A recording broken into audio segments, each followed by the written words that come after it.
এই দেখ হ্যাঁ আমাদের কি বলছে চুপ কথা বলবি না। দেখ আমরা অঙ্কটা দেখে দেখে তুললাম তাই তো। দেখ এটা দেখি অঙ্কটা দেখি মনে হয় বিশাল বড়, কিন্তু অঙ্কটা কিছু নাই। অঙ্কটার কি মধ্যে আছে একটা সূত্র পড়ে কি বলে দেখ, এটা 5 টু দি পাওয়ার 5 যদি আমরা a ধরি আর 0.01 যদি আমরা b ধরি তাহলে কি সূত্র বলে 4ab সূত্র। ঠিক আছে না, ভালো করে লক্ষ্য কর যে এটা যদি a ধরি এটা যদি b ধরি তাহলে কি সূত্র পড়ে 4ab সূত্র। কি বলে দেখ a + b whole square minus a - b তার কি হোল স্কয়ারের সূত্র পড়ে। তারপর দেখ তাহলে আমরা কি করলাম ওই সূত্রটা এখানে বসিয়ে দিলাম। তাহলে কি এটা 4ab না, দেখ সূত্রের 4 বসাইলাম, কিছু জায়গায় মাঝখানে গুণ চিহ্ন বসাইলাম তাই তো। তারপর এর জায়গায় কি বসাইলাম, এর জায়গায় 5 টু দি পাওয়ার 5 ধরছি 5 টু দি পাওয়ার 5 বসাইলাম। তারপরে কি কিছু নেই গুণ চিহ্ন, বি জায়গায় 0.01 আছে 0.01 বসাইলাম। ক্লিয়ার? ওকে এবার দেখ এদিকে যা আছে সমস্যা পড়ে তাই লিখলাম। আমরা কি করলাম পয়েন্ট আউটে একটা অ্যাপ দিলাম, পয়েন্টের পর দুইটা ঘর আছে দুইটা শূন্য দিলাম। এবার দেখ কি করলাম, দেখ 4 দিয়ে 100 কে কাটলাম কত হল 25, 4 25 100। তারপরে দেখ 5 টু দি পাওয়ার 5 গুণ চিহ্ন উপরে 1 একটাকে নিচে 25 থেকে এই যা আছে তাই। এবার দেখ 5 টু দি পাওয়ার 5 সাথে 1 গুণ করলাম 5 টু দি পাওয়ার 5 নিচে 25 ভাঙে কি লিখলাম দুইটা 5 গুণ করলে 25 এর জন্য 5 স্কয়ার লিখলাম ইকুয়াল টু যা আছে তাই। এবার দেখ আমরা কি জানি সূচকের নিয়ম কি, উপর নিচে যদি নিধানগুলো যদি সমান থাকে ভাগ থাকলে আমরা কি পাওয়ারগুলোকে বিয়োগ করি তাই তো। তাহলে দুইটা নিধানের পরিবর্তে দুইটা 5 এর পরিবর্তে একটা 5 লিখলাম আর 5 এর থেকে 2 বিয়োগ করলে কত 3 ইকুয়াল টু যা আছে তাই। আমাদের একটা কি সূত্র ছিল x to the power m equal to x to the power n হলে m ইকুয়াল টু n হয়। তার জন্য আমরা কি করলাম m তাহলে কি উপরে পাওয়ার দুটো কি সমান করে দেওয়া যেতে পারে তাই তো। তারপরে দেখ এদিকে কি দেখো 3 ইকুয়াল টু x হলো, তাহলে কি x টাকে সামনে আনলাম 3 টাকে পরে দিয়ে দিলাম একবার উল্টে দিলাম। হ্যাঁ তাহলে x এর মান কত পাইলাম 3 পাইলাম। তারপরে আমরা আমাদের কি বলছে 3 into 27 two the power x equal to 9 two the power x plus কি 4 তাই তো। এটা মান কি হচ্ছে x এর মান বার করতে বলছে। তার জন্য আমাদের কি হবে এগুলো অঙ্কটার সঙ্গে কি বলছিলাম মদতকে যে নিধান নালে পাওয়ার সমান করবি। দেখ প্রত্যেকটা নিধানগুলো দেখ প্রত্যেকটা নিধানে আমাদের কি আছে 3 এর গুণিতক আছে না, তাহলে এটা 3 এর গুণিতক হিসেবে সাজাই। তাহলে 3 3 আছে গুণ চিহ্ন 27 ভাঙালে কি হয় 3 টা 3 গুণ করলে 27 হয়। তার জন্য কি 3 কিউব করলাম two the power x equal to 9 two the power x plus 4 আছে। এটা কি করা যায় 9টা 3 এর স্কয়ার হয় না, দুইটা 3 গুণ করলে 9 হয়, তার জন্য 3 স্কয়ার লিখলাম two the power x plus কত 4। তাহলে দেখ 3 গুণ চিহ্ন।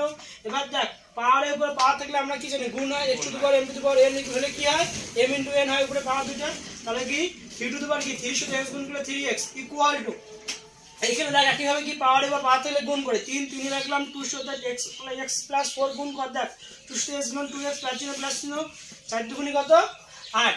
ঠিক আছে হবে দেখ তারপরে কি করা যায় দেখ এইটা আবার এখন কি হয়েছে দেখ এটা গুণ আছে না এটা উপরে পাওয়ার নাই কিছু নাই মানে মনে মনে একটা 1 আছে না, তাহলে এটা গুণের সূত্র না x to the power m into x to the power n মানে পাওয়ার দুটোর উপরে যোগ হয়।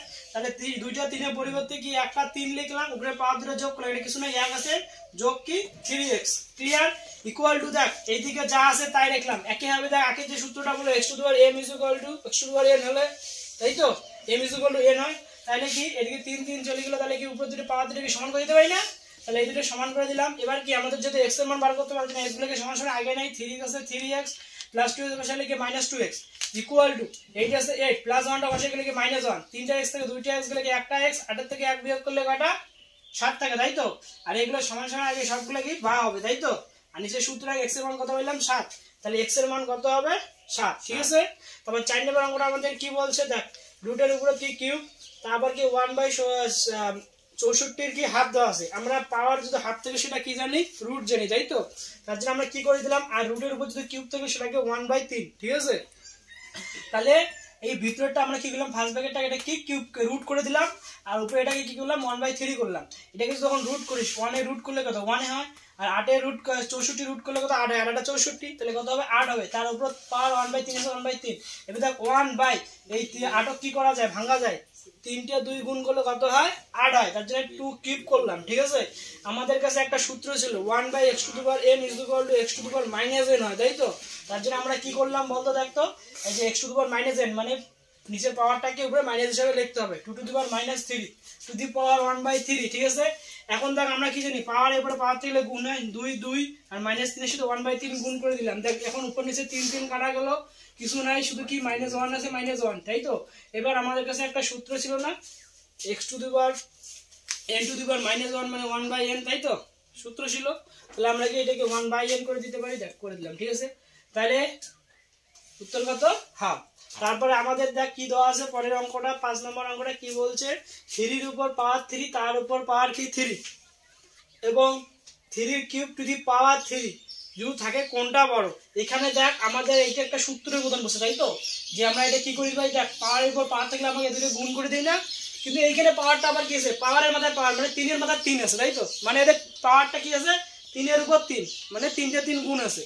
তার জন্য 3 লিখলাম, পাওয়ারের উপর পাওয়ার 3 3 3 কত হয় 9 হয়, তার সাথে আরেকটা 3 গুণ করলে কি 27, তাই তো, 3 3 গুণ করলে কত হয় 27। এখানে কি 3 থেকে সূত্রের সাহায্যে আমরা x to the power m * n যদি করি ভাই, m * n করি 3 3 কত 9, তাহলে এখানে কি বুঝতেছি, এখানে কি কয়টা 27 আছে, 3টা কত 27টা কত 3 আছে, আর এখানে 9টা 3 আছে, তাই তো, তাহলে কি অবশ্যই এটা বড় হবে না, পাওয়ার এটার বড়, তাহলে এটা বড় এটা ছোট। তার জন্য আমরা কি নেব, যেহেতু আমাদের এইটা বড় এইটা ছোট, তাহলে আমরা কি করতে পারি, এইটা বড় এটা ছোট, তার মানে কি এইটা বড় না, তাহলে বৃহত্তর কোনটা, তাহলে এইটা কি হচ্ছে কি আমাদের বৃহত্তর। ঠিক আছে।